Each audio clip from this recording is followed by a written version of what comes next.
Trop ne s'annonce généralement pas. Les systèmes les plus puissants sont intégrés à la vie quotidienne et deviennent normaux par la répétition. La matrice est partout.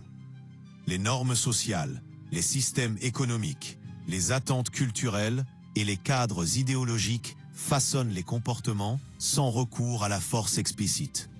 Les systèmes éducatifs, les récits médiatiques et les cultures professionnelles définissent souvent ce qui est considéré comme un succès, un échec, une normalité ou une impossibilité. Lorsque quelque chose vous entoure en permanence, vous cessez de le remettre en question. La réalité est médiatisée. Ce que vous croyez du monde est souvent filtré par des représentations plutôt que par une expérience directe. Les médias d'information, les algorithmes des réseaux sociaux, la publicité et le divertissement influencent la perception.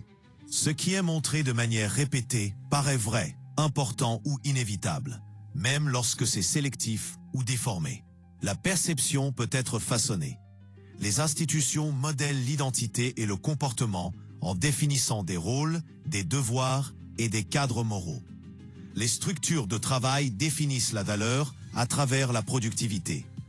Les institutions religieuses peuvent façonner les croyances sans réflexion. Les systèmes gouvernementaux définissent l'obligation et la légitimité.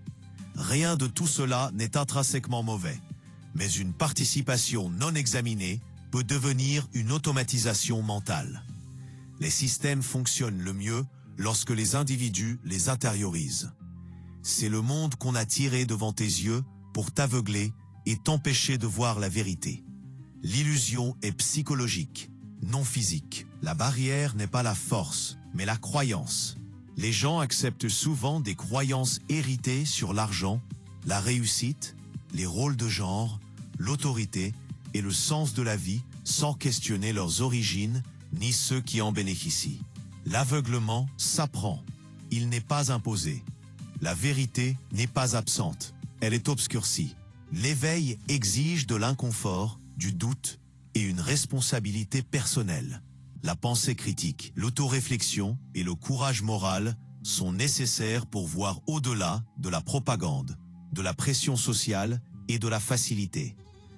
Beaucoup préfèrent le confort à la vérité parce que la vérité exige le changement. Le monde n'est pas faux. La plupart des gens vivent à l'intérieur de cadres mentaux invisibles qui façonnent leur manière de penser, de choisir et d'obéir. La matrice représente tout système qui conditionne les individus à accepter une version de la réalité sans l'examiner. Ceci est simplement une invitation à remettre en question les présupposés, à examiner les structures de pouvoir et à choisir consciemment ses croyances plutôt que de les hériter passivement. Votre liberté est inévitable, mais vous devez faire le choix.